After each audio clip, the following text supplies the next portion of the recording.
이처럼 북한의 공포정치 바람이 3대째 거세게 불고 있습니다. 네, 김일성 시절부터 손자인 김정은 체제까지 되풀이되는 공포정치의 현주소를 성승환 기자가 짚어봤습니다. 북한의 권력을 장악한 김일성은 무한 충성을 이끌어내는 차원에서 피해 숙청을 단행했습니다.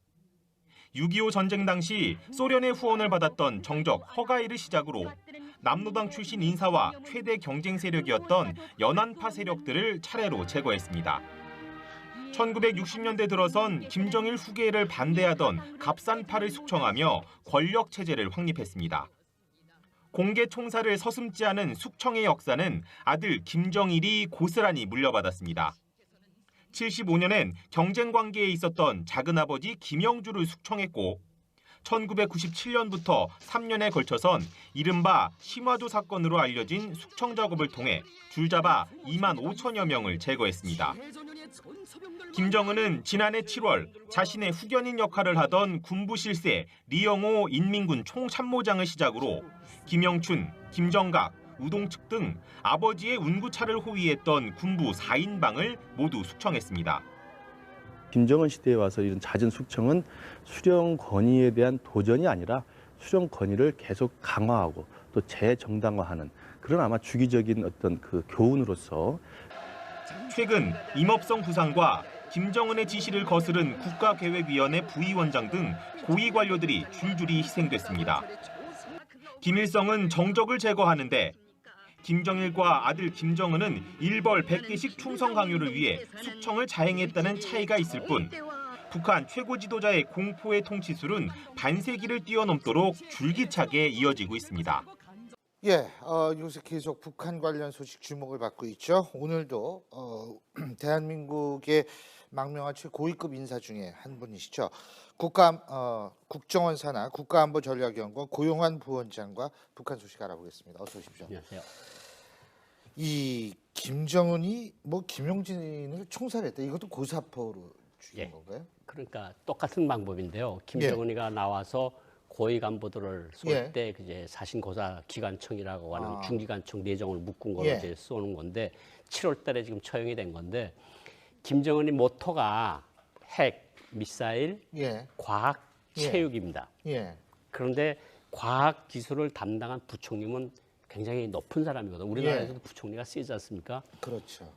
사건이 어떤 발단인가 하면 최고인민회의에 참가했는데 자세가 불량하고 안경을 벗어서 닦는 것이 김정은 눈에 띄었고 그래서 김정은이가 알아보라고 알아봤는데 알아보는 도중에 이제 여러 가지 문제가 생겨서 저 친구 왜 안경 닦니? 이거죠, 간단히. 내가 중간 회의에서 내가 연설을 하는데 그거를 저녁에 보면서 꼭 저녁에 대회를 하면 그 스크린을 다시 본대요. 김정은의 습관 하나가. 근데 자기가 연설을 막 힘있게 하는데 안경 벗어 들고 닦고 있고 그러니까 저 왜 저래 저 사람. 그러니까 이제 국가안전보위부나 당중앙의 조직지도부가 냉큼 사건을 잡아가지고 이제까지 잘못한 것들을 추려가지고 이렇게 나쁜 놈입니다. 그러니까 사용할 것. 그래서 사용을 한 거거든요. 그래서 작년도에 현영철 인민무력부장이 죽고 작년도에 부총리 한 명이 또 죽고 부총리가 지금 2명. 그 부총리는 높은 거죠, 그래도. 우리나라 부총리하고 똑같죠. 거죠. 굉장히 높은 거죠. 그러니까 이런 것들이 결국은 북한에서 왜 이런 일들이 계속해서 벌어지고 있는가 이게 지금 많은 사람들이 가장 큰 관심을 가지고 있는 건데 김정은 체제가 제대로 자리를 잡았으면 자기가 고른 간부거든요. 아버지 간부가 아니고 자기가 고른 자기 측근 간부를 저렇게 잔인하게 처형할 수가 없거든요. 그러니까 안정성에 문제가 있다는 거고 가장 중요하게는 또 한 가지가 제일 싫어하는 것 중에 하나가 나이 어린 지도자. 그 콤플렉스가 있어가지고 열등감이에요. 열등감입니다. 내가 나이 어리다고 나를 우습게 보는 거 아니냐. 그렇죠. 이런 그러니까 생각을 하는 거죠. 똑똑한 사람한테 너 바보야 하고 하면 웃지만 진짜 좀 바보 같은 사람한테 바보라고 하면 화내거든요. 그렇죠. 똑같은 거죠. 그러니까 좀 콤플렉스가 있는 데가 나이 어린 지도자라고 그러니까 그래? 그럼 그냥 없애버려. 이것이 이제 입에 가르는 거죠. 근데 그걸 왜 고사총으로 쏴 죽이냐. 그게 극도의 그러니까 사람 시신이 안 보일 정도로 없어지니까 이런 14.5mm 중기관총 탄환이라는 게 막 크거든요. 그게 들어가서 한 100발을 맞으면 사람이 없어지거든요. 그러면 눈앞에서 피와 살이 막 튀는 거를 보면 거기 앉아 있는 고위 간부들이 거의 넋이 나가는 거예요. 그게 이제 공포 정치죠. 그렇죠. 그죠? 네. 근데 그 김일성 때나 김정일 때도 공포 정치는 좀 있긴 있었죠. 아닙니다. 그거는 공포 정치라고 말을 할 아, 수가 없는 것이 예. 김일성이라는 것은 제가 간단하게 말씀드리면 예. 정권을 창건할 때 남로당파, 그렇죠. 소련파, 중국파, 예. 국내파 예. 이 네 개 파가 모어져서 정권을 잡았는데 예. 자기가 힘이 세지고 그러니까 이제 남로당 제거를 하고 박헌영이가 그래서 총살이 됩니다. 예. 박헌영 그다음에 이제 소련파, 그다음에 연안파, 마지막에 국내파까지 청산하는데 저렇게 요란하게 총살을 하지 않았습니다. 수용소 보내거나 강등시키거나 외국에 망명을 시키거나 죽이질 않았다는 말씀. 몇 명밖에 죽이질 않았고 아하. 김정일 때 들어와서 김정일 때도 좀 사람을 죽였지만 고위 간부들은 저렇게 잔인하게 죽인 적이 없습니다. 다만 그 심화조 사건이라고 하는 특수한 사건이 하나 있는데 1997년도에 6.25 전쟁 때 너가 왜 3일 동안 행적이 비느냐, 6.25 전쟁 때 너가 어디 가서 뭐 했느냐 이거를 따져가지고 아니 그걸 1997년이요? 97년 고난행군 때 47년 전 얘기를 물어보는 거 아니에요? 그렇죠. 물어봐서 너가 3일 동안 왜 비웠냐, 남조선에 갔다 온 거 아니냐 이런 거로 해서 사람들을 처형을 했는데 그거는 고난의 행군이라고 하는 특수한 상황에서 이루어진 상황이고 김정일이도 주로 정치범 수용소에 조용히 보내서 거기서 죽게 만들었는데 김정은에 들어와서는 자기 영이 제대로 안 서고 사람들이 자꾸 삐뚤고 자세도 좀 삐뚤게 앉아서 좀 이렇게 있고 박수도 건성건성 치고 이게 다 눈에 거슬리니까 죽여. 그래서 죽이는 거 아닙니까? 그거를 죽이는 거를 지금까지 한 130명 정도를 죽인 거를 우리가 올해만 뭐 70명이네. 올해만 한 70명 정도 죽인 거로 저희들이 알고 있는데 참. 그런 사람들을 죽이는 걸 당정군의 간부들과 그 와이프들을 앉혀놓은 자리에서 고사기관총으로 쏴 죽인다는 거죠. 이건 정말 정상적인 사태라고 할 수 없는 거죠.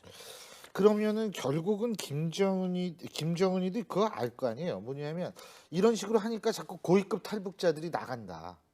자꾸 탈북한다. 고위급들이. 이거 알지 않을까요? 그거를 알고 그랬으면 저렇게 극도의 공포 정치를 할까요? 저는 저런 것들 때문에 또다시 고위급들이 탈북하고 또 고위급들이 뭔가 좀 말을 불만 같은 거를 표시하고 겉으로는 막 요란스럽게 박수를 치고 하지만 이런 것들이 악순환이거든요. 출장 나왔다가 한국으로 오고 유럽으로 나오고 이러는 것들이 공포 정치로 인한 부산물들이거든요, 사실은. 그러니까 그런데 이게 사실 뭐 계속 공포만 계속 주면 사람 못 견디거든요. 그렇죠. 폭발하게 되거든요, 언젠가는. 그러니까 어느 순간에 지금 저희들이 보고 있는 게 저런 것들이 극도의 공포가 어느 순간에 분노로 바뀔 수 있는 맞습니다. 거니까. 공포가 분노로 바뀌면 그게 무서운 거예요. 그게 무서운 거죠. 김정은이 그걸 모르는 모양이에요. 그거 좀 가르쳐 줘야 될 것 같습니다. 어떻게 가르쳐줘요? 그 주위에서 누가 그 얘기했다가는 또 큰일 나죠. 뭐 그거는 제가 볼 때는 엄청나게 뭐 가족 뭐 상조까지 나가는 거 아니에요. 그렇죠. 이게 참 문제인데. 그리고 한 가지만 더. 북한 인권법이 통과돼서 이제 실행이 되는데 11년 만의 일입니다. 근데 북한이 여기에 대해 상당히 반발한다 그러는데 반발한 뭐 기분이 나빠서 반발하는 거예요? 왜 그러는 거예요, 지금? 이제 월요일부터 북한 인권법이 예. 법 시행에 들어갑니다. 그리고 북한 인권 재단이 만들어지고요. 북한에서 자행되는 모든 인권 유린 행위들을 통일부에서 탈북자 면담을 통해서 예. 정리를 해서 예. 그것을 일정 기간 넘어간 다음에 법무부로 이관을 합니다. 그것이 차곡차곡 쌓이는 거죠. 그러니까 예. 북한으로서는 정권으로서는 한국에서 세계에서 자기들이 죄행을 모두 적고 있고 하고 있다는 걸 알면 체제가 위험해지겠죠. 그러니까 북한이 뭐라고 그러는가 제가 하나 읽을게요. 예. 인민이 지상낙원인 우리 공화국에는 애당초 인권 문제라는 게 존재하지 않는다. 사람을 저렇게 고사기관총으로 쏴서 총살하는 나라가 인권 문제가 없다는 게 말이 글쎄요. 될까? 그 사람들은 뭐라 그러는가 하면 인권 문제는 한국에 있는 거니까 한국에서 해결하라. 예. 한국 인권 문제는 해결하라고 북한 매체가 이야기를 하고 있는데 정말 북한이 어떻게 이런 어거지 같은 말들을 하는지 참 이해가 안 갑니다. 근데 뭐 새삼스러운 얘기가 아니니까요. 예. 예. 근데 이게 참 동독은 그러니까 서독은 과거에 동독에 있어서 인권 침해 사례를 그 정말 하나하나 다 모아둬가지고 네. 이게 엄청난 아카이브 이 자료관을 자료관을 만든 만들었었거든요. 거죠. 예. 우리는 그걸 인지한다라는 사실에 대해서 오히려 놀라울 뿐입니다. 자, 오늘 말씀 여기까지 듣겠습니다. 고맙습니다.